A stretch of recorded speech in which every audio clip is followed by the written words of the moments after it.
मार हुआ क्या?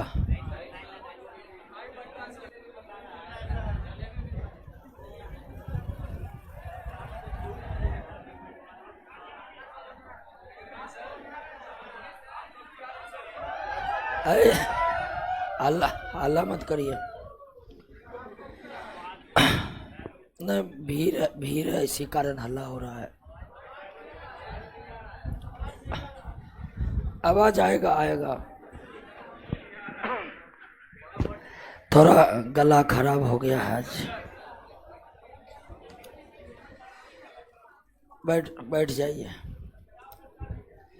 चलिए, ऑनलाइन वाले क्लास को वीडियो क्लास अवेलेबल कराए थे उस दिन का, अपलोड हो गया था ना सही से? आवाज सही था उसमें? अच्छा, चलिए दोस्तों, आज के क्लास की शुरुआत करते हैं। और पिछले क्लास में कहाँ तक हुआ था? अच्छा, ध्यान दीजिए दोस्तों कि पिछले क्लास में हम लोग अपवर्तन के बारे में पढ़े थे। शांत रहिएगा, बिल्कुल स्पष्ट सुनाई पड़ेगा। और ऑनलाइन वाले दोस्तों, आज हमारा ही आवाज खराब है तो थोड़ा मैनेज करिएगा। तो पिछले क्लास में हम रिफ्रैक्शन ऑफ लाइट को समझ चुके थे और हम प्रकाश के अपवर्तन के घटनाओं को, प्रकाश के अपवर्तन के घटनाओं को, अरे कौन नीतीश कुमार, इकोनॉमिक्स का क्लास कब होगा? इकोनॉमिक्स क्लास नहीं होगा। तो ध्यान दीजिए कि अपवर्तन के संदर्भ में भिन्न भिन्न कंडीशन को हम समझे थे। प्रकाश एक माध्यम से दूसरे माध्यम जाएगा तो प्रकाश का अपवर्तन होगा, लेकिन एक कंडीशन ये भी था कि प्रकाश का अपवर्तन एक माध्यम से दूसरे माध्यम में जाने के उपरांत नहीं भी होगा। वो कौन सी स्थिति थी? क्लियर? अब आइए आज की क्लास में हम लोग क्रिटिकल एंगल के बारे में समझते हैं। क्रिटिकल एंगल,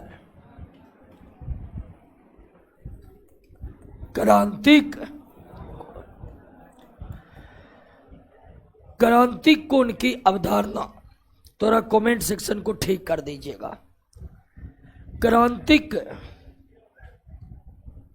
क्रांतिक कोण की अवधारणा को अंग्रेजी में कॉन्सेप्ट कहते हैं। क्रांतिक कोण की अवधारणा हमें तब मिलेगी जब प्रकाश सघन माध्यम से विरल माध्यम में जाएगा। क्रांतिक कोण क्या है? तो क्रांतिक कोण एक तो कोण है, लेकिन किस कोण को क्रांतिक कोण कहते हैं उसको हम समझे। इससे पहले हमें ये बिल्कुल स्पष्ट हो जाना चाहिए, क्रांतिक कोण प्रकाश के अपवर्तन के घटनाओं से जुड़ा हुआ है। क्रांतिक कोण किस घटनाओं से जुड़ा हुआ है? प्रकाश के अपवर्तन की घटनाओं से जुड़ा हुआ है। और प्रकाश के अपवर्तन कई तरह से हो सकता है। तो क्रांतिक कोण किस प्रकार के अपवर्तन से जुड़ा हुआ है? यानी क्रांतिक कोण तब बनेगा जब प्रकाश सघन माध्यम से विरल माध्यम में आए। प्रकाश जब विरल माध्यम से सघन माध्यम में जाएगा तो हमें क्रांतिक कोण नहीं मिलेगा। तो क्रांतिक कोण प्रकाश के अपवर्तन की घटना से जुड़ा है क्रांति कोण प्रकाश की अपवर्तन के उस घटना से जुड़ा है जब प्रकाश सघन माध्यम से विरल माध्यम में जाए, जब प्रकाश सघन माध्यम से विरल माध्यम में जाए। और आप ये जानते हैं कि प्रकाश अगर सघन माध्यम से विरल माध्यम में जाएगा तो क्या होगा? अविलंब से।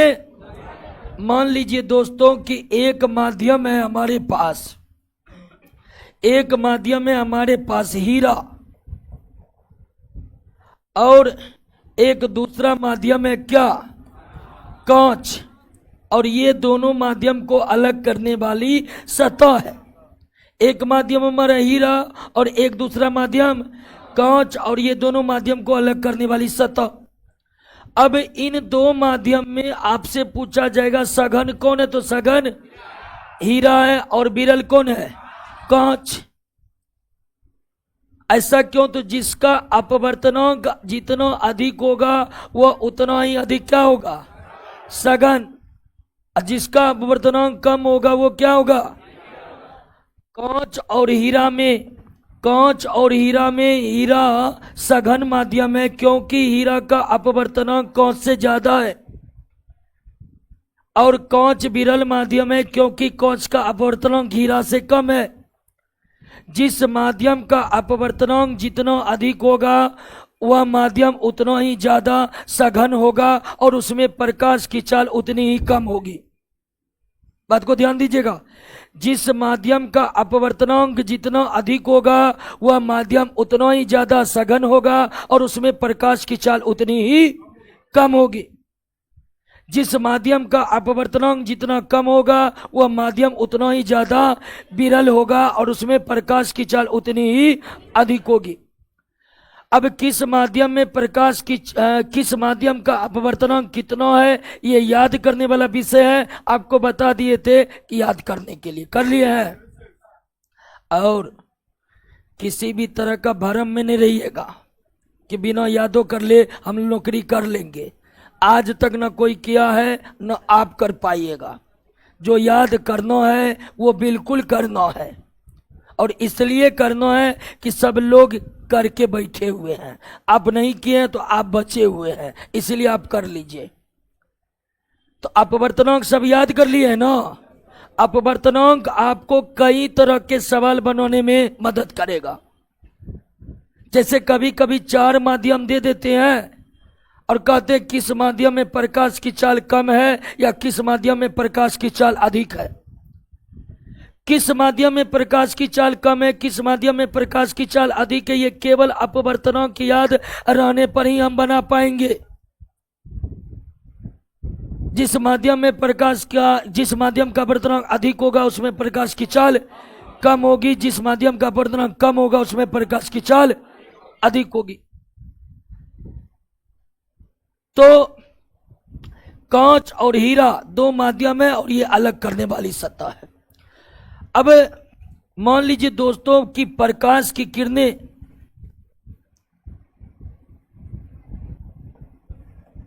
और यहां हमने क्या गिरा दिया? अभिलंब। तो ये बात तो क्लियर है कि प्रकाश इस तरह आगे नहीं बढ़ेगा, वो अभिलंब से थोड़ा क्या हो जाएगा? दूर भागेगा। अभिलंब से थोड़ा क्या भागेगा? दूर भागेगा। क्यों? तो हम ये जान चुके हैं कि प्रकाश जब सघन माध्यम से विरल माध्यम में जाती है तो अभिलंब से दूर भागती, अभिलंब से दूर भागती है। अब ध्यान दीजिए दोस्तों, इसको मिटा देते हैं। आप समझ ही गए हैं कि अभिलंब से क्या होगा? दूर भागेगा। अब ध्यान दीजिए, ये आपका हो गया कौन सा कोण, और ये कौन सा कोण? ये हो गया आपका आपतन कोण, और ये हो गया आपका अपवर्तन कोण। ये कौन सा कोण हो गया? इसमें तो कोई दिक्कत नहीं। ये हो गया आपतन कोण और ये हो गया अपवर्तन कोण। जब प्रकाश सघन माध्यम से विरल माध्यम में जाता है तो अपवर्तन कोण छोटा होता है, आपतन कोण बड़ा होता है। अब दोस्तों अगर आप ध्यान दीजिएगा, क्या हुआ? ओ सॉरी सॉरी सॉरी सॉरी, हाँ गड़बड़ा गए हैं।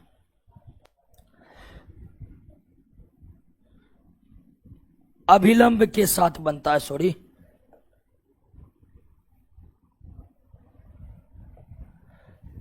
उल्टा चलने लगे थे। ये कौन कौन है? अपवर्तन कोण। जब भी आपतन कोण बनेगा, परावर्तन कोण बनेगा, याद रखेंगे कि वो अभिलंब के साथ बनता है। किसके साथ? तो दोस्तों ये हुआ हमारा अपवर्तन कोण, ये हुआ हमारा अपवर्तन कोण। ठीक है, मिस्टेक हो गया था, सॉरी इसके लिए। तो ये है हमारा अपवर्तन कोण। और जब प्रकाश सघन माध्यम से विरल माध्यम में जाता है तो आपतन कोण छोटा होता है, अपवर्तन कोण क्या होता है? बड़ा होता है। इससे पहले गलत बता दिए थे, सुधार कर रहे हैं।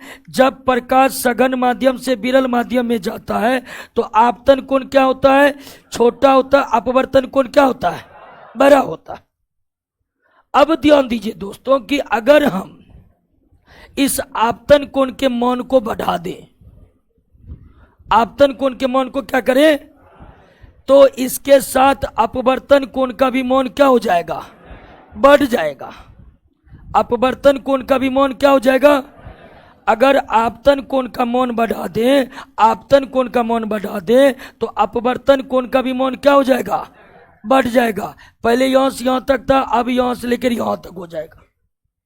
अगर अपवर्तन कोण का आपतन कोण का मान और ज्यादा बढ़ा दीजिएगा तो अपवर्तन कोण का मान और ज्यादा बढ़ जाएगा। बढ़ जाएगा कि नहीं बढ़ जाएगा?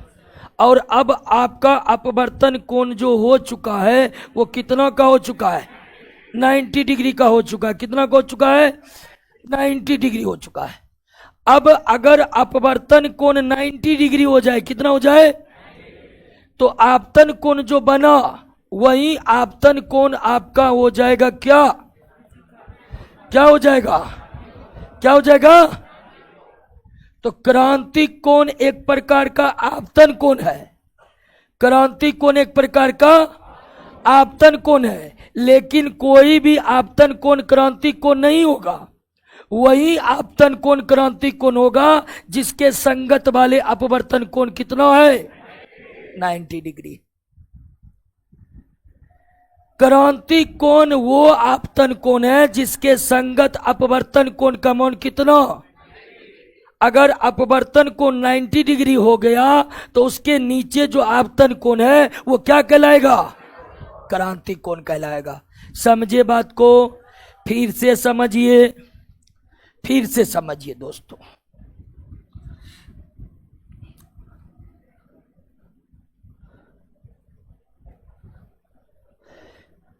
क्रांतिक कोण की अवधारणा प्रकाश के किस घटना से जुड़ा हुआ है? किस घटना से? और किस प्रकार अपवर्तन होगा कि क्रांतिक कोण बनेगा? अगर प्रकाश विरल से सघन जाएगा तो क्रांतिक कोण, अगर प्रकाश विरल से सघन जाएगा तो क्रांतिक कोण, क्रांतिक कोण उसी स्थिति में बनेगा जब प्रकाश सघन माध्यम से विरल माध्यम में जाए। सघन माध्यम से, अब ध्यान दीजिए कि सघन माध्यम से विरल माध्यम में जाएगा तो क्या होगा? ठीक है ना? तो हम ले लेते हैं दोस्तों, एक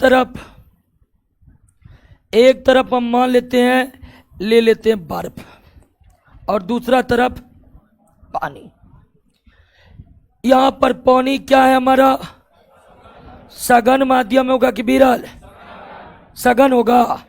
पानी का अपवर्तनांक बर्फ से क्या है?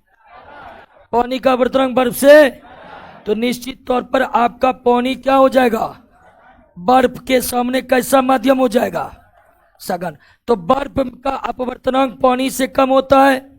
बर्फ का अपवर्तनांक पानी से कम होता है। बर्फ का 1.31, पानी का 1.33, पानी का 1.33, बर्फ का 1.31 होता है। 3.1 होता है। यानी बर्फ का अपवर्तनांक पानी के सामने कम है तो पानी के सामने बर्फ क्या हो जाएगा? कौन माध्यम? विरल हो जाएगा। कौन माध्यम हो जाएगा? और पानी क्या हो जाएगा। अब आपको अपवर्तन सघन से विरल करना है तो नीचे सघन माध्यम को रखते यानी किसको, और ऊपर किसको रखते हैं। क्लियर हो गया। दोनों माध्यम में कौन सघन होगा कौन विरल होगा। क्लियर। कैसे इस बात का तय हुआ, इस बात को समझे। अपवर्तनांक अधिक होगा तो क्या होगा, कम होगा तो नो प्रॉब्लम। अब मान लीजिए दोस्तों कि पानी से जा रहा है प्रकाश किधर, बर्फ की ओर, तो आप कहिएगा सघन से जा रहा है, इसमें कोई दिक्कत नहीं। अब एक अभिलंब आप गिरा डालिए। आप जानते हैं कि अभिलंब से दूर भागेगा, अभिलंब से दूर भागेगा कि नहीं, अभिलंब से क्या भागेगा, दूर भागेगा।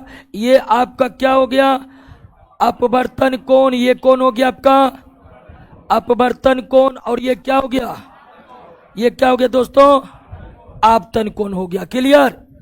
अब दोस्तों क्या होगा कि अगर आप आपतन कोण का मान बढ़ाइएगा, अगर आप आपतन कोण का मान को क्या करिएगा, बढ़ाइएगा, तो अपवर्तन कोण का भी मान क्या हो जाएगा, बढ़ जाएगा। अपवर्तन कोण का भी मान क्या हो जाएगा, बढ़ जाएगा। अगर आपतन कोण का मान बढ़ाइएगा तो अपवर्तन कोण का भी मान क्या होगा, और आपतन कोण का मान को और अधिक बढ़ा दीजिएगा दोस्तों, आपतन कोण के मान को और अधिक बढ़ा दीजिएगा, आपतन कोण के मान को और अधिक बढ़ा दीजिएगा, तो अपवर्तन कोण आपका हो जाएगा कितना, 90।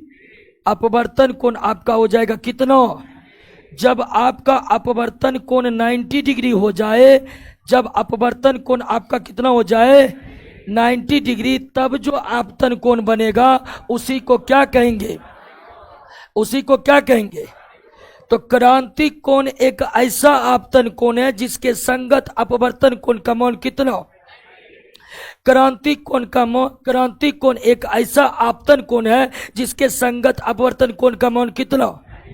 क्लियर हुआ, बात समझे। ध्यान रखिएगा, प्रत्येक क्रांतिक कोण आपतन कोण होगा, प्रत्येक क्रांतिक कोण आपतन कोण होगा, लेकिन प्रत्येक आपतन कोण क्रांतिक कोण, इस बात को समझे कि नहीं समझे। जो भी क्रांतिक कोण है वो आपतन कोण होगा, लेकिन सभी आपतन कोण क्रांतिक कोण, केवल वही आपतन कोण क्रांतिक कोण होगा जिसके संगत, जिसके पैरेलल अपवर्तन कोण का मान कितना। क्लियर हुआ। क्या क्रिटिकल एंगल क्रांतिक कोण को आप समझ गए। एक बार फिर से समझिए, क्रांतिक कोण की घटना या क्रांतिक कोण का कॉन्सेप्ट प्रकाश के अपवर्तन से जुड़ा है, और क्रांतिक कोण तब बनता है जब प्रकाश का अपवर्तन सघन से विरल में जाने के उपरांत होता है। क्रांतिक कोण तब बनता है जब प्रकाश का अपवर्तन सघन से विरल में जाने के बाद होता है। अगर प्रकाश का अपवर्तन विरल से सघन में जाने के बाद हुआ है तब क्रांतिक कोण नहीं बनेगा। क्रांतिक कोण क्या है, तो क्रांतिक कोण एक आपतन कोण है, लेकिन क्रांतिक कोण एक ऐसा आपतन कोण है जिसके संगत का अपवर्तन कोण का मान। क्लियर, बात समझ गए, कोई दिक्कत नहीं ना। क्रिटिकल एंगल नोट में पढ़िए, सही है कि नहीं।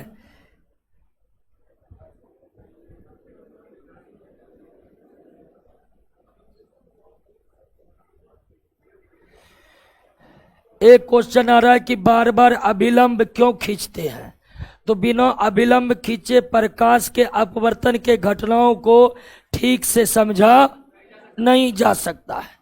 प्रकाश के अपवर्तन के घटनाओं को अगर हम प्रयोगशाला के बाद बोर्ड पर या किताब में या कॉपी पर लाइन लगाकर समझने की कोशिश करेंगे तो वहां हमें अभिलंब की आवश्यकता पड़ती है। तो अभिलंब इसलिए हम खींच रहे हैं क्योंकि इसके बिना अपवर्तन के या परावर्तन के घटनाओं को समझा नहीं जा सकता है। क्लियर, कोई दिक्कत। क्रांतिक कोण आपतन कोण है या अपवर्तन कोण, क्रांतिक कोण कैसा कोण है, क्या सभी आपतन कोण क्रांतिक कोण हो सकते हैं, क्या सभी आपतन कोण क्रांतिक कोण हो सकते हैं। तो कौन से आपतन कोण क्रांतिक कोण होगा? वही आपतन कोण क्रांतिक कोण होगा जिसके संगत के अपवर्तन कोण का मान। आइए दोस्तों, टोटल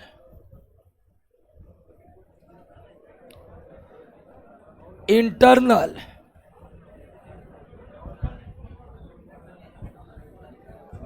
रिफ्लेक्शन, टोटल, होटल को टोटल करिए, टोटल इंटरनल रिफ्लेक्शन यानी पूर्ण आंतरिक परावर्तन।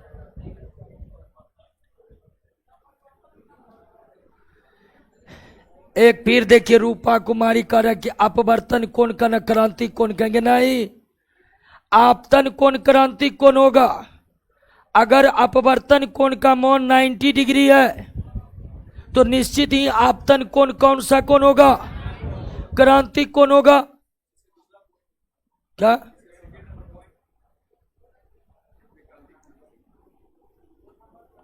जब क्रांतिक कोण के आपतन, क्रांतिक कोण से आपतन कोण का मान अधिक हो जाता है तब प्रकाश किसी दूसरे माध्यम में नहीं जाता। आ रहे, इसी से जुड़ा हुआ है, इसी से जुड़ा हुआ है। टोटल इंटरनल रिफ्लेक्शन क्या है?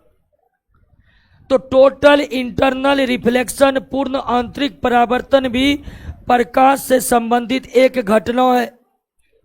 जैसे हम परावर्तन की घटना को पढ़े, जैसे हम अपवर्तन की घटना को पढ़े, ठीक उसी तरह पूर्ण आंतरिक परावर्तन भी प्रकाश से जुड़ी एक घटना है। प्रकाश से जुड़ी एक घटना है। कैसी घटना है?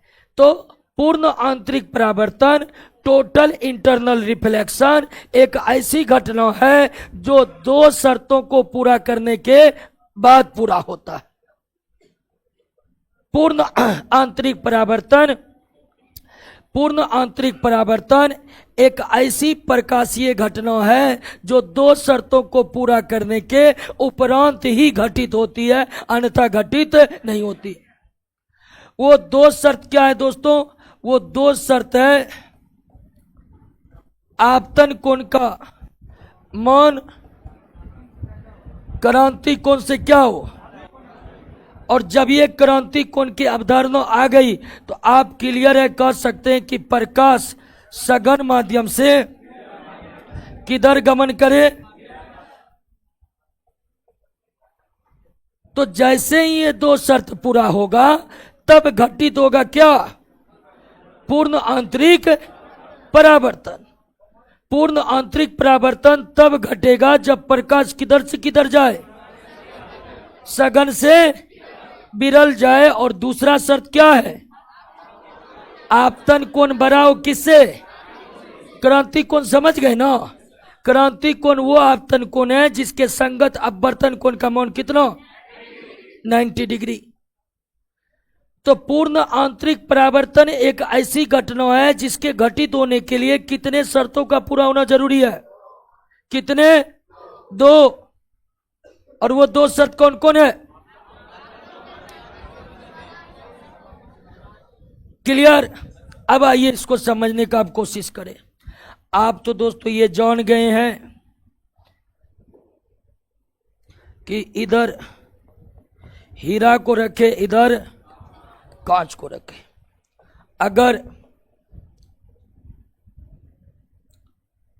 अगर आपका यहां पर अभिलंब डाल दें, अगर आपका अपवर्तन कोण कितना हो गया?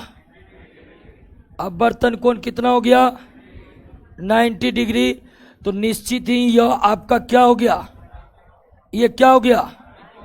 ये आपतन कोण कोण क्या हो गया? क्रांतिक कोण। अब दोस्तों ध्यान दीजिए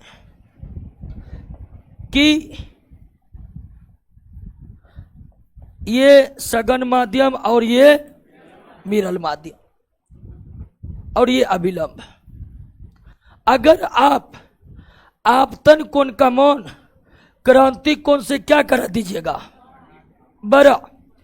अगर आप आपतन कोण का मान क्रांति कोण से क्या कर दीजिएगा, बड़ा। अगर इस कोण का मान और बड़ा करिएगा तो ये वाला जो प्रकाश की किरणें हैं वो किधर आएगा। आप जानते हैं कि आपतन कोण को जो जो बढ़ाएंगे अपवर्तन कोण बढ़ेगा। अपवर्तन कोण कहां पहुंच गया, मैक्सिमम पर पहुंच गया ना।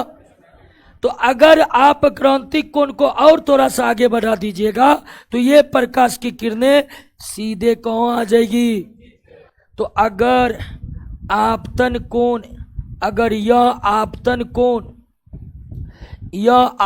कोण क्रांति कोण से क्या हो जाए, क्रांति कोण से क्या हो जाए, बड़ा हो जाए, तो प्रकाश दूसरे माध्यम में नहीं जाएगा, इसी माध्यम में क्या होगा, लौट जाएगा। इसी माध्यम में क्या होगा, और इसी घटना को कहते हैं पूर्ण आंतरिक, इसी घटना को कहते हैं पूर्ण आंतरिक परावर्तन। तो जब कभी आपतन कोण का मान क्रांति कोण से अधिक हो जाता है तो प्रकाश की किरणें दूसरे माध्यम में प्रवेश नहीं करती है, उसी माध्यम में परावर्तन के नियमों का पालन करके परावर्तित हो जाती है। इसी घटना को कहते हैं पूर्ण आंतरिक परावर्तन। समझे बात को। जब आपतन कोण का मान क्रांति कोण से अधिक हो जाता है तो प्रकाश की किरणें दूसरे माध्यम में प्रवेश नहीं करती है, उसी माध्यम में परावर्तन के नियमों का पालन करके परावर्तित हो जाती है। और इस तरह होने वाले परावर्तन को क्या कहते हैं, क्या कहते हैं, पूर्ण आंतरिक। समझे कि नहीं समझे।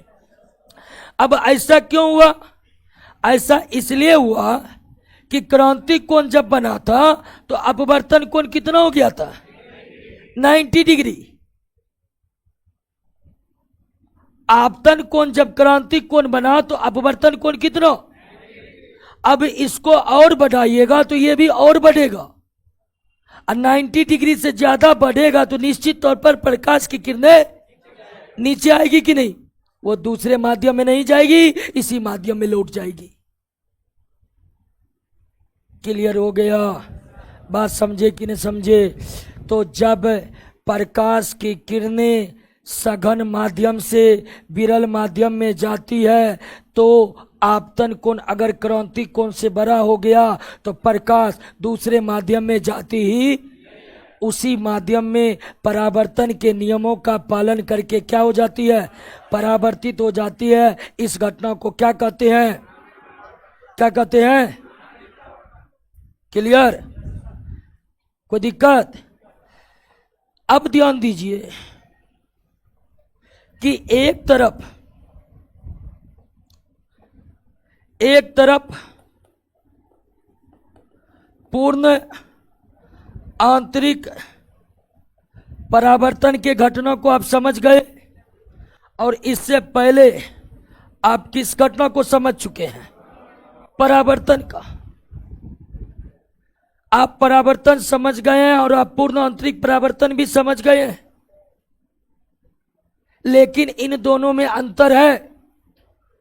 आप अभी देखें कि पूर्ण आंतरिक परावर्तन में भी कौन से नियमों का पालन हुआ, परावर्तन के नियमों का पालन हुआ। पूर्ण आंतरिक परावर्तन जो हुआ है तो यहां पर भी किन नियमों का पालन हुआ, परावर्तन के नियमों का पालन हुआ। लेकिन इनमें अंतर है, क्या अंतर है, तो सबसे पहला अंतर तो यही है कि पूर्ण आंतरिक परावर्तन तब होगा जब प्रकाश सघन माध्यम से विरल माध्यम में जाए, अन्य किसी स्थिति में यह संभव नहीं है।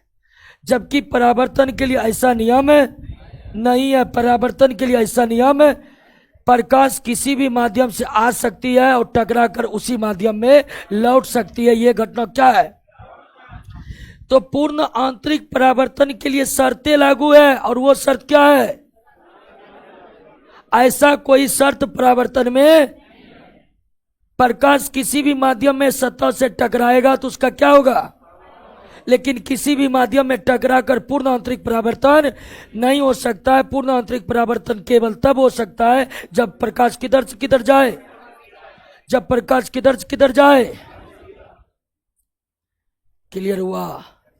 अगला अंतर यह है कि पूर्ण आंतरिक परावर्तन में इसका नाम ही है क्या? पूर्ण आंतरिक परावर्तन। पूर्ण आंतरिक परावर्तन मतलब जितना प्रकाश टकराया सारा प्रकाश लौट गया। पूर्ण आंतरिक प्रकाश में जितना प्रकाश टकराया सारा प्रकाश क्या हुआ? लौट गया। लेकिन परावर्तन में ऐसा, परावर्तन में जब प्रकाश टकराता है तो कुछ प्रकाश को यह सतह अवशोषित कर लेती है, कुछ प्रकाश को यह सतह क्या कर लेती है? अवशोषित कर लेती है। कुछ प्रकाश को यह सतह क्या कर लेती है? अवशोषित कर लेती है।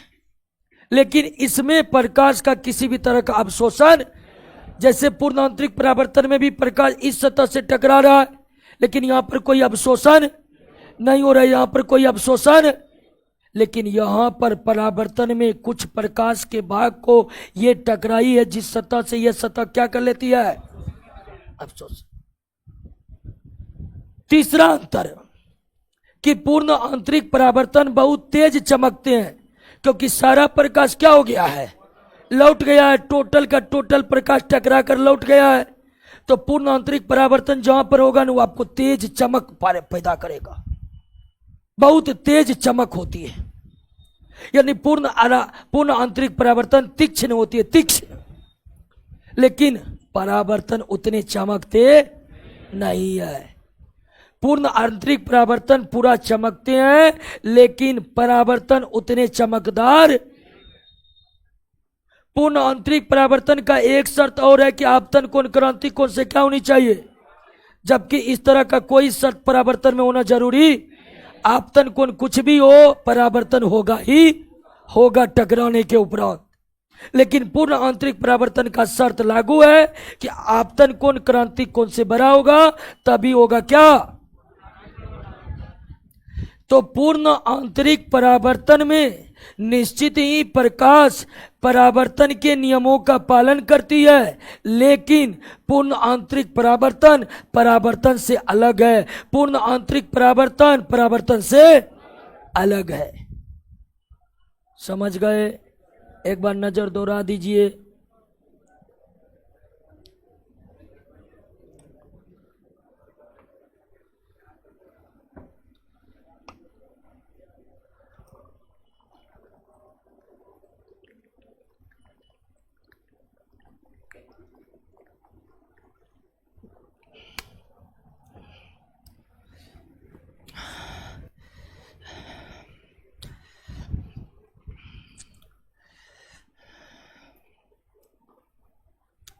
ऑनलाइन वाले दोस्तों, दीपू मिश्रा, अगर परावर्तन कोण 90 डिग्री होगा तो आपतन कोण कितना होगा? परावर्तन कोण 90 डिग्री, परावर्तन कोण 90 डिग्री संभव नहीं है दीपू मिश्रा।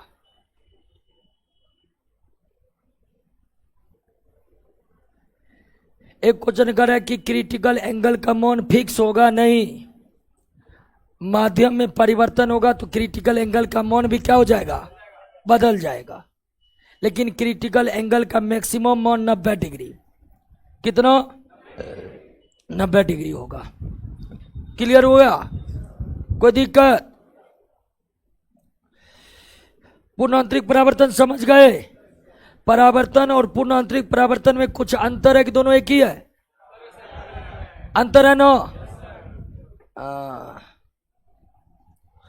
अब हम समझते हैं माध्यम के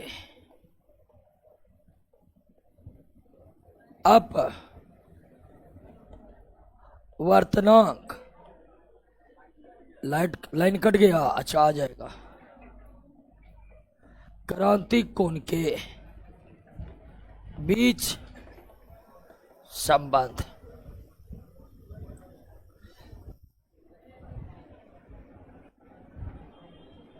माध्यम के अपवर्तनांक और उसी माध्यम के क्रांति कोण के बीच संबंध।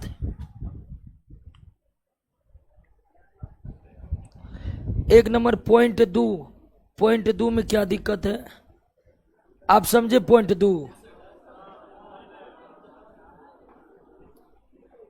2 नंबर तो बताए, प्रकाश जिस विरल माध्यम में जा रही हो उस विरल माध्यम के लिए सघन माध्यम का आपतन कोण क्रांति कोण से अधिक होनी चाहिए। वही बात शब्दों में कुछ और फेर करके लिखा हुआ है दोस्तों। मुद्दा यही है कि आपतन कोण क्रांति कोण से क्या होनी चाहिए। आइए अब किसी माध्यम के अपवर्तनांक और क्रांतिक कोण के बीच क्या संबंध है। किसी माध्यम का अपवर्तनांक और क्रांतिक कोण के बीच क्या संबंध है। तो संबंध तो दोस्तों व्युत्क्रमानुपाती का है। किसका है? व्युत्क्रमानुपाती यानी इनवर्स प्रोपोर्शनल। एक माध्यम के अपवर्तनांक और क्रांतिक कोण के बीच कैसा संबंध है? व्युत्क्रमानुपाती संबंध होता है, इनवर्स प्रोपोर्शनल का संबंध होता है, यानी कि उल्टा संबंध होता है। कैसा संबंध होता है? उल्टा संबंध होता है। जिस माध्यम का अपवर्तनांक जितना अधिक होगा उस माध्यम का क्रांतिक कोण उतना, जिस माध्यम का अपवर्तनांक जितना अधिक होगा उस माध्यम का क्रांतिक कोण उतना कम होगा। जिस माध्यम का अपवर्तनांक जितना कम होगा उस माध्यम का अपवर्तनांक उतना अधिक होगा। तो एक माध्यम के अपवर्तनांक तथा क्रांतिक कोण के बीच कैसा संबंध है? व्युत्क्रमानुपाती संबंध है। एक माध्यम के अपवर्तनांक तथा क्रांतिक कोण के बीच कैसा संबंध है? कैसा संबंध है? अब देख लीजिए, जैसे कि निर्वात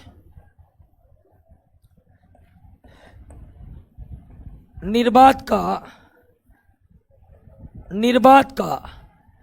क्रांतिक कोण, निर्वात का क्रांतिक कोण का मान कितना होता है? 90 डिग्री। इसके लिए अपवर्तनांक का मान कितना होता है? 1। कितना होता है? अब वही अगर हीरा का बात करिएगा, हीरा के लिए अपवर्तनांक का मान 2.417, क्रांतिक कोण का मान 24.44 डिग्री। सबसे कम अपवर्तनांक वाला माध्यम कौन है? इसलिए निर्वात के लिए क्रांतिक कोण का मान मैक्सिमम होता है। कितना? क्रांतिक कोण का मान 90 डिग्री से अधिक नहीं हो सकता है। क्रांतिक कोण का मान 90 डिग्री से अधिक नहीं हो सकता है। बात को समझ गए?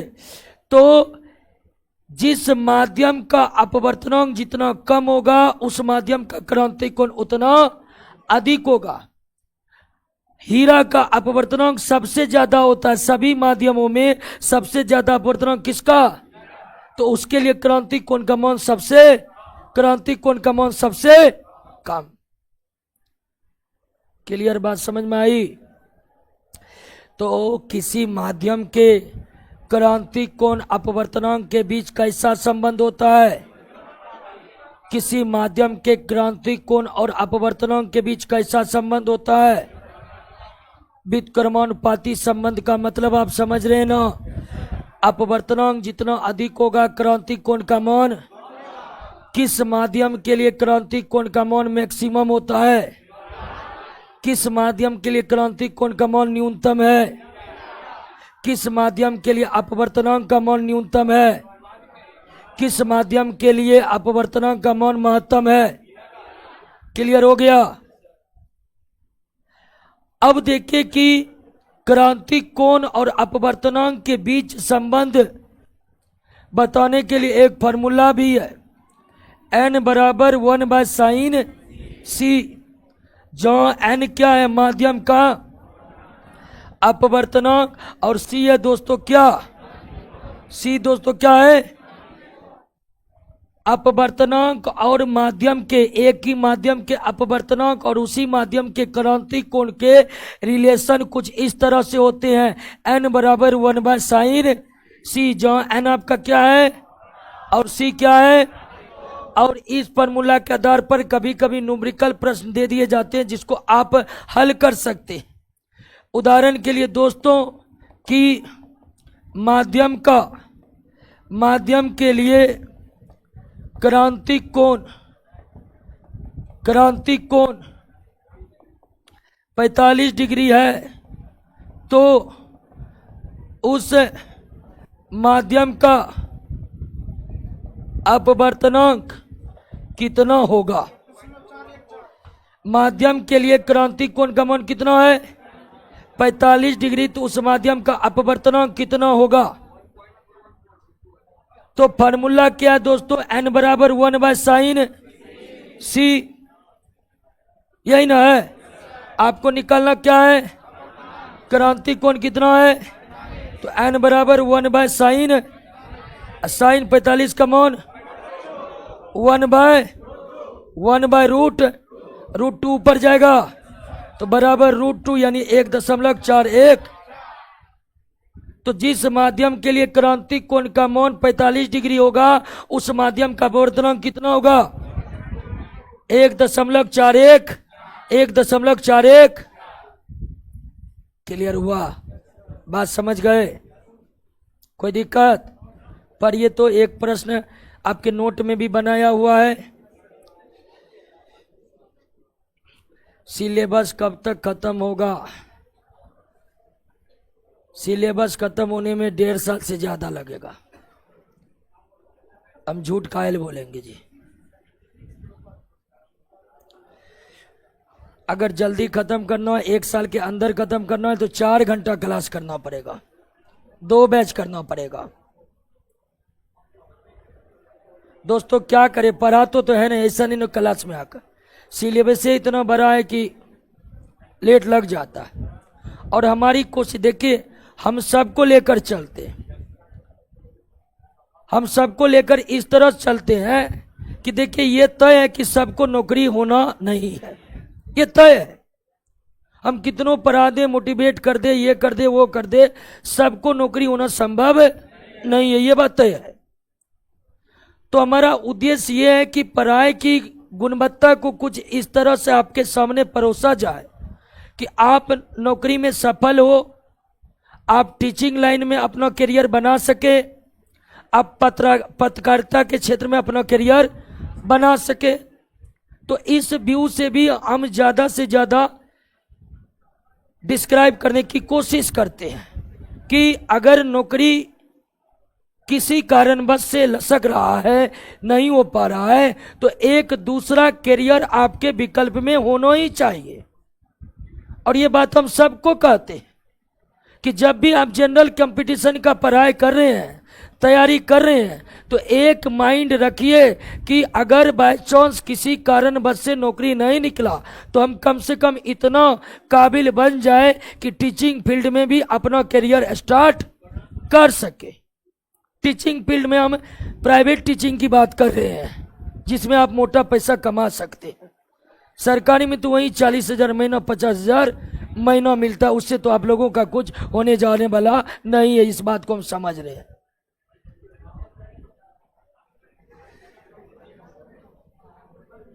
क्लियर?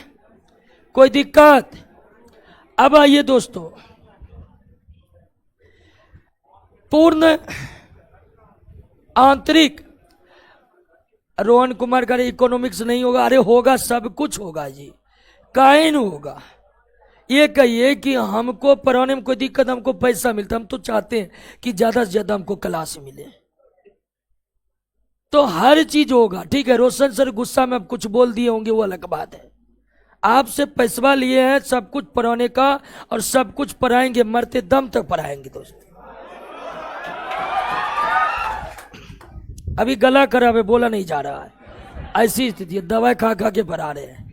बात है ठंडा पानी पी लेते हैं, गला वो फंस गया है, फिर भी पढ़ा रहे हैं। क्यों पढ़ा रहे हैं? ताकि सिलेबस जल्दी खत्म हो। आइए दोस्तों, पूर्ण आंतरिक परावर्तन के कारण एक बहुत ही महत्वपूर्ण घटना घटती है, और वो घटना है मृग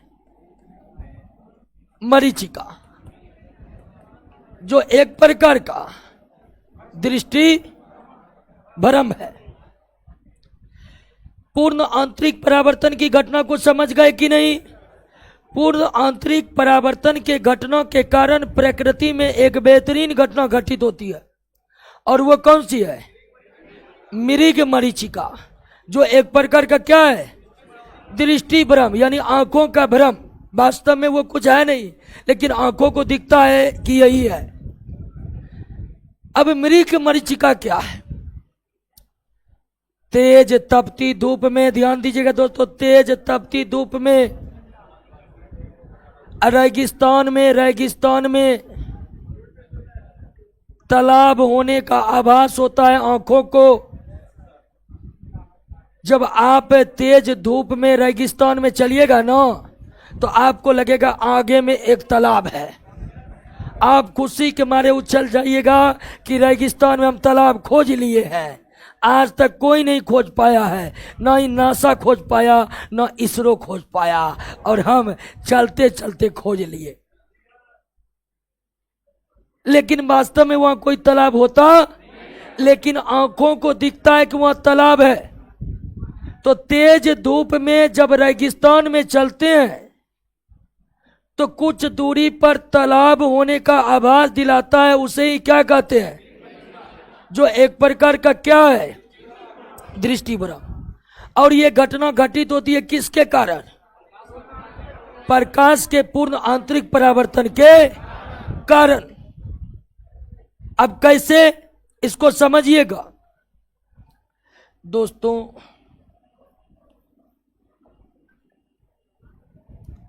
ये है आपका रेगिस्तान। गर्मी के समय रेगिस्तान के जो बालू होते हैं वह तप जाते हैं तो बहुत गर्म हो जाते हैं, और रेगिस्तान के बालू बहुत गर्म होने के कारण यहाँ की हवा भी क्या हो जाता है? गर्म हो जाता है। हवा भी क्या हो जाता है? गर्म हो जाता है। मान लीजिए दोस्तों, ये रेगिस्तान की सतह है, रेगिस्तान की सतह है। रेगिस्तान की सतह पर बालू, छोटे छोटे कंकड़ बिछा रहता है, तो तेज गर्मी में वो बहुत क्या हो जाते हैं, जिसके कारण उसके आसपास का हवा जो है वो भी क्या हो जाते हैं, और गर्म होने के कारण वह कैसा माध्यम बन जाता है? विरल माध्यम। अब ध्यान दीजिए दोस्तों कि इसके ऊपर जो हवा रहती है वो नीचे के तुलना में कम गर्म होता है। वो नीचे की तुलना में क्या होता है? रेगिस्तान के बहुत ज्यादा गर्म होने से उसके निकट का हवा क्या हो गया? बहुत ज्यादा गर्म हो गया तो फैला, और फैलेगा तो क्या बन जाएगा? और रेगिस्तान के ऊपर में जो हवा है वो उतना गर्म नहीं है, वो उतना गर्म, और वो कम गर्म होने के कारण इसके तुलना में वो क्या बन जाता है? सघन माध्यम बन जाता है। क्या हो जाता है? सघन माध्यम बन जाता है। और सूर्य का प्रकाश ऊपर से आएगा कि नीचे से? ऊपर से आएगा, यानी सघन माध्यम से प्रवेश करेगा। वहीं पर कभी कभी घटना घटित हो जाती है, और ऊपर से प्रकाश आता है, ऊपर से प्रकाश आता है, लेकिन वो फिर लौटकर ऊपर नहीं जा पाता है, लौटकर ऊपर नहीं जा पाता, क्योंकि अंदर में ही उसका हो जाता है क्या? पूर्ण आंतरिक, और अंदर में ही सारा प्रकाश फंस जाता है।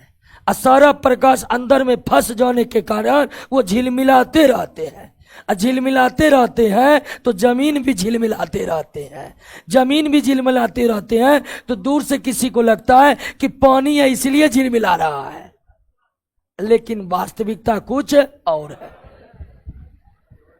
इसी घटना को कहते हैं मृग मरीचिका। क्या कहते हैं? मृग मरीचिका।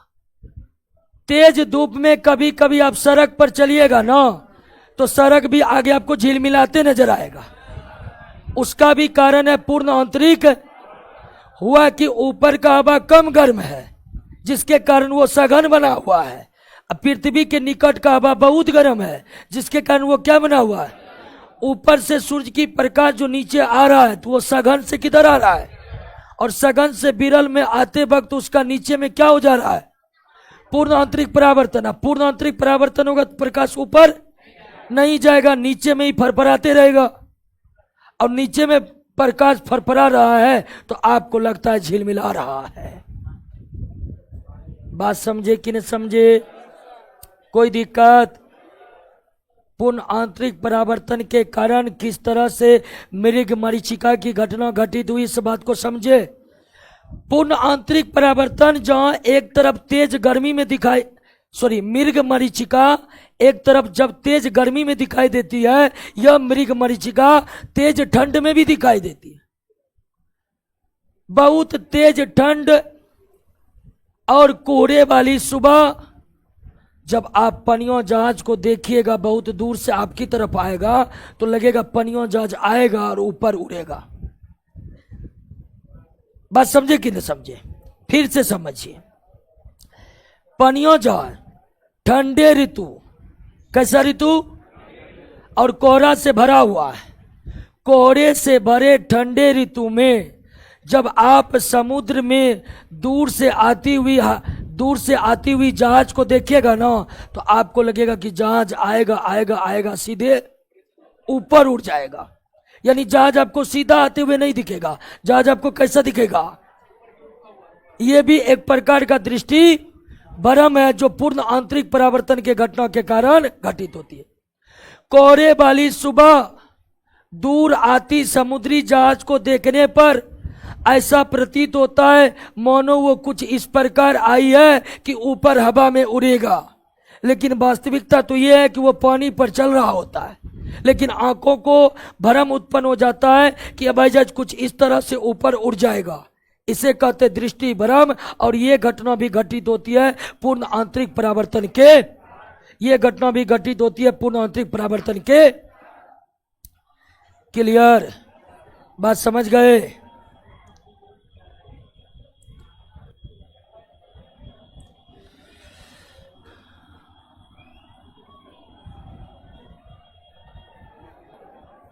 लेंस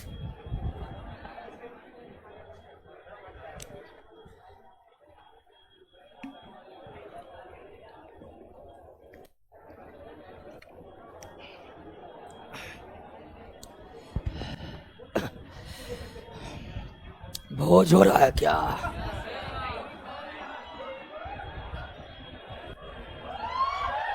अरे अल्लाह ने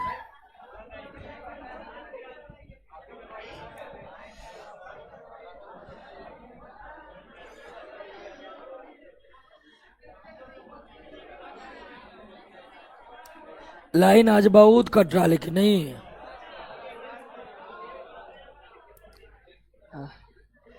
चलिए बैठिए। अब क्या पढ़ना है? लेंस। लेंस लेंस क्या है? तो दो सतह से घिरा, दो सतह से घिरा संरचना जो प्रकाश का अपवर्तन करे उसे क्या कहते हैं? लेंस। लेंस का पहला शर्त है कि उसमें कितने सतह होनी चाहिए? दो। लेंस का पहला कंडीशन है कि उसमें कितने सतह होनी चाहिए? दो। दर्पण में कितने सतह थे? एक। जब दर्पण पर रहे थे तो उस दर्पण में कितने सतह था? एक। लेंस में कितने सतह? दो। और लेंस का काम क्या करना है? तो दो सतह से, दो ज्यामितीय सतह से घिरा ऐसा संरचना जो प्रकाश का अपवर्तन करे उसे क्या कहते हैं? दो सतह से घिरा संरचना जो प्रकाश का अपवर्तन करे उसे क्या कहते हैं? लेंस कहते हैं। यानी एक सतह से घिरी संरचना एक सतह से बनी संरचना जो प्रकाश का परावर्तन करे उसे दर्पण कहते हैं, और दो सतह से घिरा संरचना जो प्रकाश का वर्तन करे उसे लेंस कहते हैं। और वर्तमान समय में लेंस का महत्व दैनिक जीवन में बहुत ज्यादा है, इतनी ज्यादा है कि हम इसके बिना जीवित भी नहीं रह सकते। कारण जितने भी माइक्रोस्कोप होते हैं उसके लिए क्या चाहिए? लेंस चाहिए। आंख को ठीक करने के लिए चश्मे में किसकी आवश्यकता है? दूरबीन बनाने के लिए किसकी आवश्यकता है? कैमरा बनाने के लिए किसकी आवश्यकता है? यानी लेंस हमारे जिंदगी में इस तरह रच बस गया है, लेंस हमारे जिंदगी में इस तरह से रच बस गया है कि इसके बिना अब जीवन जीना संभव नहीं है। क्योंकि लेंस के अनुपस्थिति में हम ना तो सूक्ष्मदर्शी बना सकते हैं, ना दूरबीन बना सकते हैं, और ना ही दोस्तों चश्मे का निर्माण कर सकते हैं, और ना ही मोबाइल का कैमरा बना सकते हैं। आजकल हर मोबाइल में कैमरा है, और वह कैमरा के लिए अनिवार्य आवश्यकता किसकी है? तो लेंस को वर्तमान समय में अगर मानव जीवन से बाहर निकाल दिया जाए, लेंस को अगर वर्तमान समय में मानव जीवन से बाहर निकाल दिया जाए तो क्या लगता है सही से जीवन चलेगा? नहीं चलेगा।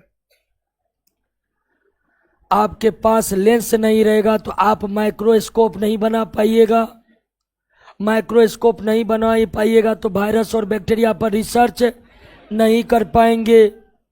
अगर लेंस नहीं रहेगा तो हम दूरबीन नहीं बना पाएंगे, और दूरबीन नहीं बना पाएंगे तो आकाशीय पिंडों पर रिसर्च हमारे वैज्ञानिक नहीं कर पाएंगे। लेंस नहीं रहेगा तो कैमरा नहीं बना पाएंगे, लेंस नहीं रहेगा तो हम पढ़ा भी नहीं पाते, दिखाई नहीं देता क्या? तो लेंस का महत्व वर्तमान समय में बहुत अधिक है। लेकिन लेंस क्या है, इस बात को समझे कि न समझे?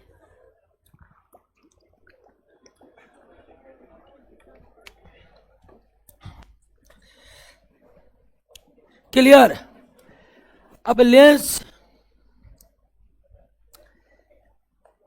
मुख्यतः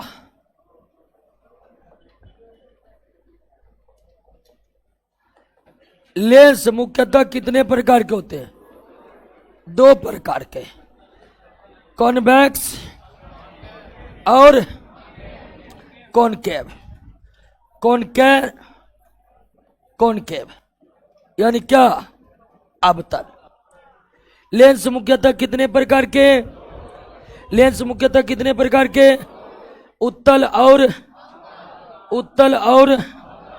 उत्तल लेंस ये हुआ, अवतल लेंस ये हुआ।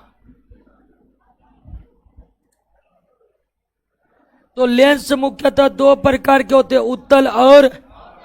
अब इनके विशेषताओं को समझ लीजिए।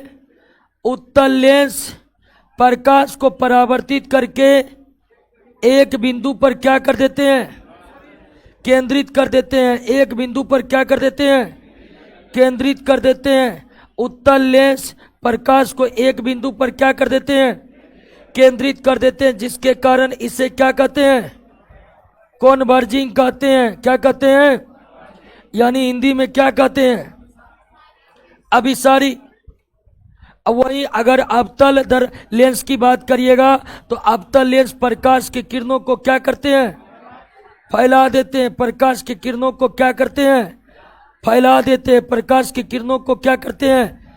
फैला देते हैं, जिसके कारण इसे हम क्या कहते हैं? डाइवर्जिंग लेंस कहते हैं। क्या कहते हैं? डाइवर्जिंग लेंस कहते हैं, यानी क्या? अपसारी लेंस कहते हैं। तो लेंस मुख्यतः कितने प्रकार के? दो प्रकार के, उत्तल लेंस और। उत्तल लेंस का काम है प्रकाश का परावर्तन कर उसे एक बिंदु पर केंद्रित करना। उत्तल लेंस प्रकाश को परावर्तित करके एक बिंदु पर क्या कर देती है? केंद्रित कर देती है, जिसके कारण उत्तल लेंस को क्या कहा जाता है? कन्वर्जिंग। लेकिन वहीं दोस्तों अवतल लेंस की बात करें तो अवतल लेंस जो है वो प्रकाश के किरणों को परावर्तन के बाद क्या कर देता है। अवतल लेंस जो है वो प्रकाश को परावर्तन करके क्या कर देता है, जिसके कारण इसे क्या कहते हैं, जिसके कारण इसे क्या कहते हैं, डाइवर्जिंग लेंस कहते हैं। क्या कहते हैं, क्लियर हो गया। अब ये जो उत्तल है अवतल है ये कई प्रकार के और हो सकते हैं, यहां तक समझ गए। अब उत्तल या अवतल जो है ये कई प्रकार के और हो सकते हैं। कैसे कैसे,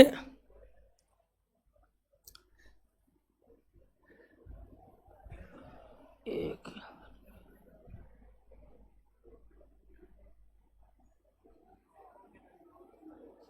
इसको कहते हैं बाय कॉन्वेक्स,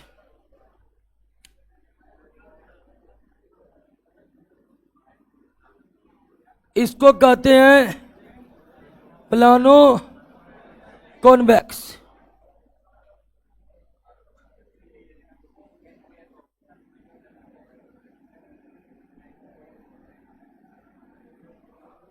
इसको कहते हैं कॉनकेवो कॉन्वेक्स। तो उत्तल लेंस का पुनः कितने इधर मोटा हो गया, कोई दिक्कत नहीं है। तो उत्तल लेंस कितने प्रकार के, 3 प्रकार के पुनः। अगर दोनों सतह उत्तल है तो बाय कॉनकेव, एक सतह प्लेन है तो, एक सतह अवतल और दूसरा सतह उत्तल है तो कॉनकेवो। तो उत्तल लेंस में बाय कॉन्वेक्स होता है, प्लानो, अंग्रेजी इसलिए लिख दिए, हिंदी नाम और अल्टर है इसका, नोट में दिया हुआ है ना। तो आप अंग्रेजी नाम याद रखिए, हिंदी नाम तो हमें भी याद नहीं होता है सबका। तो ये हो गया आपका बाय कॉन्वेक्स, ये हो गया प्लानो कॉन्वेक्स। प्लानो मतलब एक सतह प्लेन, एक सतह प्लेन, तो प्लानो कॉन्वेक्स। और एक हो गया कॉनकेवो कॉन्वेक्स। कॉनकेवो में एक सतह अवतल है और दूसरा सतह, एक सतह अवतल है दूसरा सतह, क्लियर हो गया।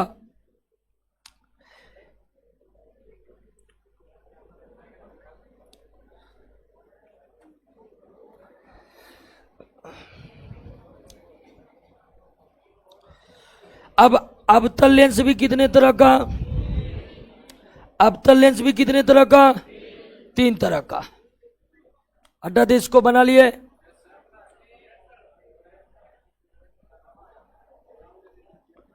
बना लीजिए नहीं तो भूल जाइएगा।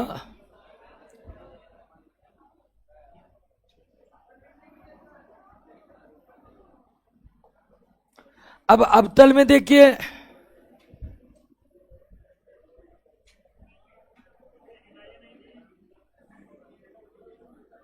ये हो गया आपका बाय कॉनकेव,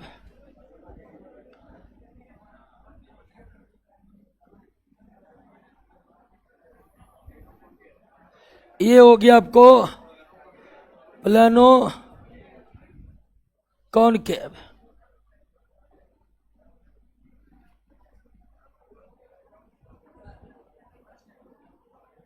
ये हो गया आपको कॉन्वेक्सो कॉनकेव, कॉन्वेक्सो। तो उत्तल लेंस को भी 3 भागों में बांटा जा सकता है और अवतल लेंस को भी 3 भागों में बांटा जा सकता है, बाय कॉनकेव, प्लानो कॉनकेव और कॉन्वेक्सो कॉनकेव।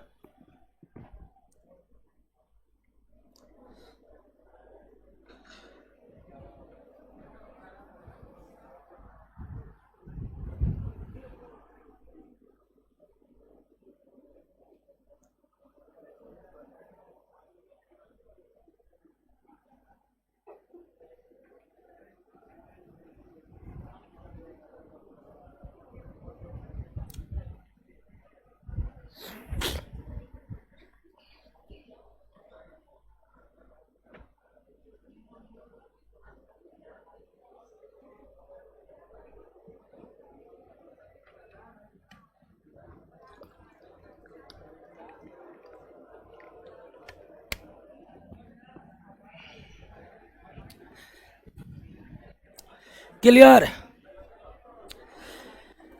अब आइए दोस्तों, लेंस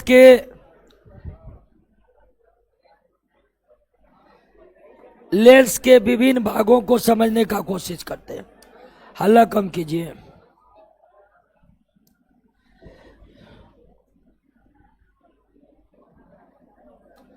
सबसे पहले हमें समझना है ऑप्टिकल सेंटर, प्रकाशिक केंद्र। लेंस के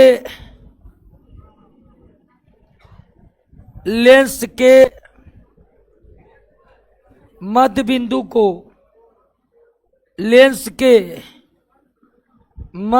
को क्या कहते हैं? प्रकाशिक केंद्र कहते हैं, ऑप्टिकल सेंटर कहते हैं। क्लियर। लेंस के प्रकाशिक केंद्र को क्या कहते हैं? लेंस के मध्य बिंदु को क्या कहते हैं? प्रकाशिक केंद्र, ऑप्टिकल सेंटर।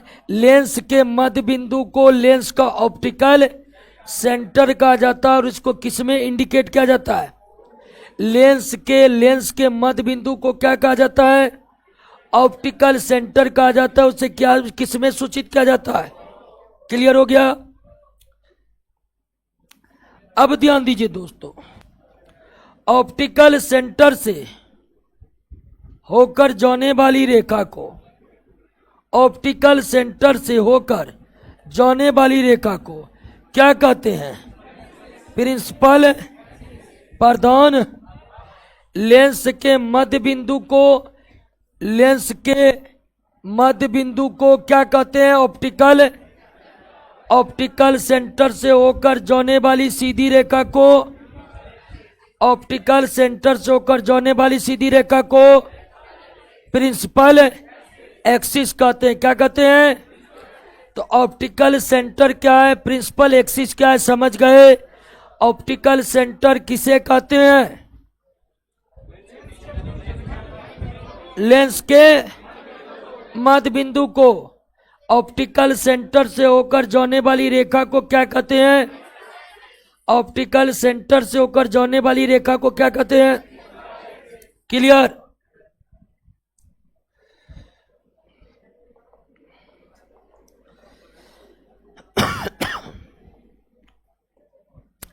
अब आप समझिए सेंटर ऑफ कर्वेचर, वक्रता केंद्र। तो लेंस के जो सतह होते हैं,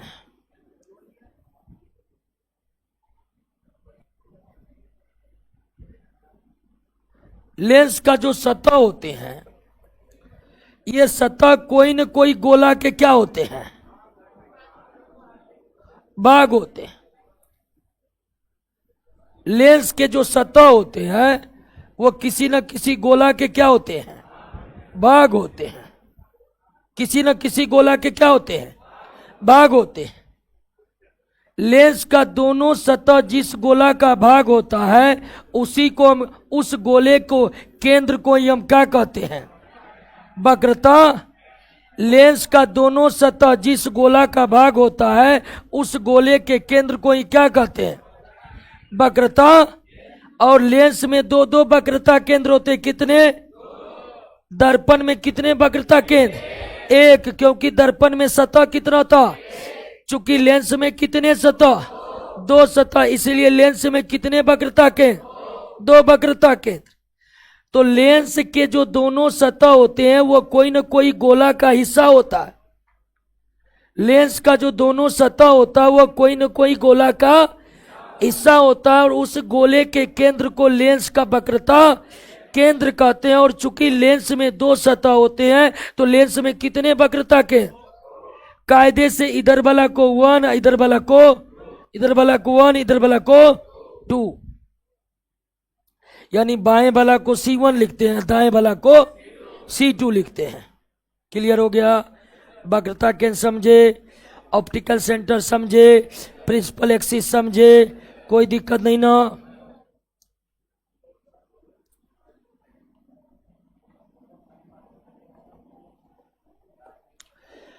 अब समझना है focus and focal length. Focus and focal length.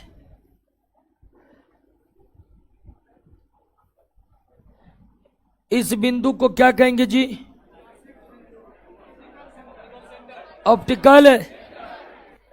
इस रेखा को प्रिंसिपल एक्सिस। प्रिंसिपल, तो प्रिंसिपल एक्सिस के पैरेलल आने वाली प्रकाश की किरणें परावर्तन के बाद जिस बिंदु से गुजरती उसे क्या कहते हैं? फोकस। अब फोकस से ऑप्टिकल सेंटर के बीच के दूरी को फोकस दूरी कहते हैं। लेंस के मुख अक्ष के समांतर आने वाली प्रकाश की किरणें परावर्तन के बाद जिस बिंदु से होकर गुजर निकलती है उस बिंदु को लेंस का क्या कहते हैं? फोकस। और फोकस से ऑप्टिकल सेंटर के बीच की दूरी को क्या कहते हैं? फोकस से ऑप्टिकल सेंटर के बीच की दूरी को क्या कहते हैं? और चूंकि लेंस में दो सतह प्रकाश की किरणें इधर से नहीं भी आ सकती है तो लेंस में फोकस भी कितने होते हैं? एक को F1 और दूसरा को, इधर वाले को F1, इधर वाले को। चूंकि लेंस में दो सतह होते हैं तो लेंस में वक्रता केंद्र भी कितना और फोकस भी कितना? दो। इस तरफ वाले को क्या लिखते हैं और इस तरह को। क्लियर हो गया? अब वहीं अगर अवतल दर्पण की बात करिएगा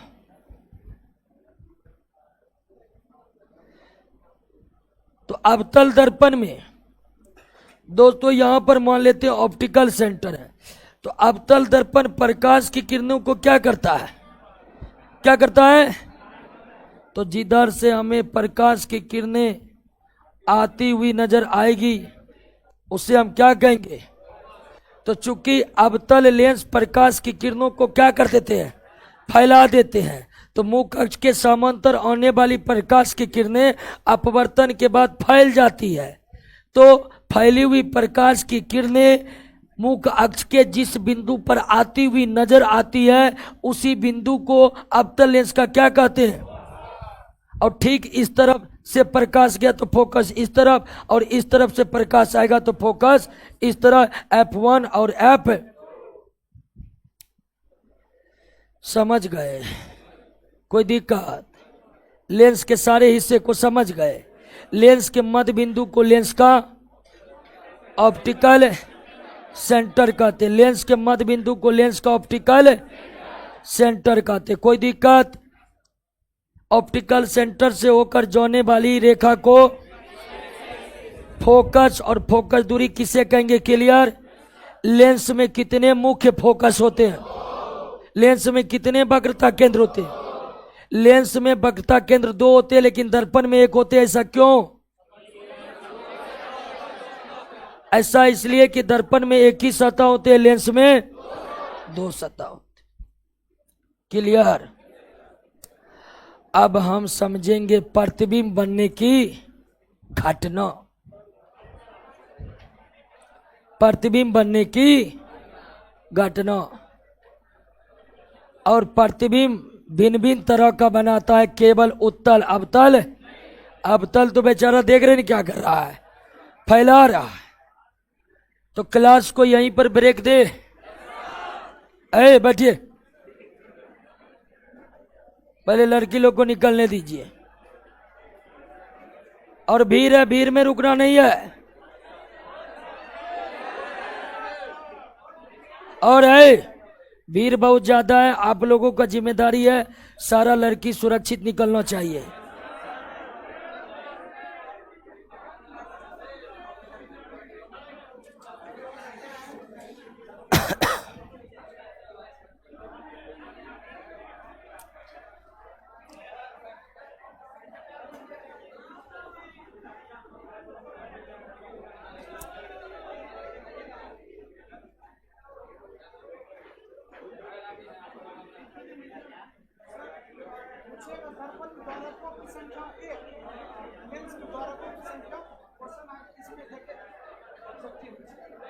द्वारक भी 2, एक।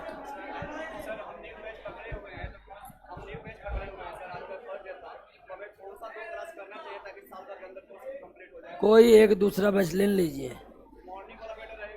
हाँ, एक मॉर्निंग रख लीजिए, एक शाम रख लीजिए। हाँ, एक ऑनलाइन रख लीजिए, एक ऑफलाइन रख लीजिए। ठीक है, समझ में आया कि ना? आज आया ना समझ में? आया, ठीक।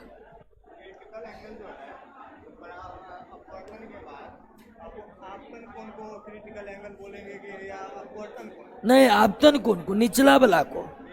हाँ हाँ, ठीक है दोस्तों, मिलते हैं अगले क्लास में।